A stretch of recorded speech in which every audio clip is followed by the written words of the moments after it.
మధ్యాహ్నమే ఒక బ్రేకింగ్ చూసినప్పుడు అనుకున్నా సాయంత్రానికి ఇది వైసీపీకే తగులుతుందేమో. ఎందుకంటే ఇప్పుడు ఏదైనా సరే ముందు కల్తీ లెక్కర్ దొరుకుతుంది, ఆ వెంటనే తర్వాత వైసీపీనే దాని వెనకాల ఉంది. అదే తెలుగుదేశం జనసేన అయితే వ్యక్తి చేసే నేరానికి పార్టీకి సంబంధమా అంటారు.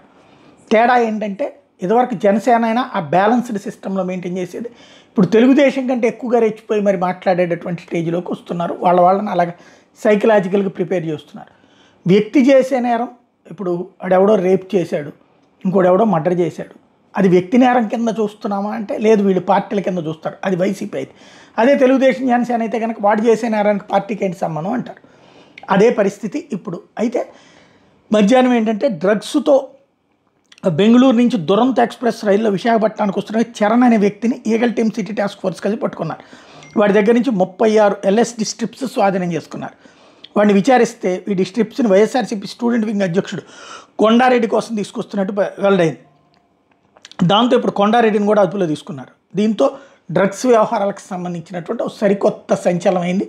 ఈ వ్యక్తే వీడు చేసేది ఖచ్చితంగా నేరం. ఇతనికి అవసరమైతే ఇచ్చాడా, లేకపోతే ఇతని పేరుని పెట్టాడా, ఏదైనా సరే ఇప్పుడు ఇన్వెస్టిగేట్ చేస్తారు. ఇదంతా డ్రగ్స్ అనేది ఖచ్చితంగా నేరం.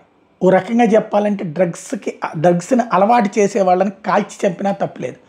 దాంట్లో రాజకీయాలకు అతీతంగా శిక్ష పడాల్సిందే.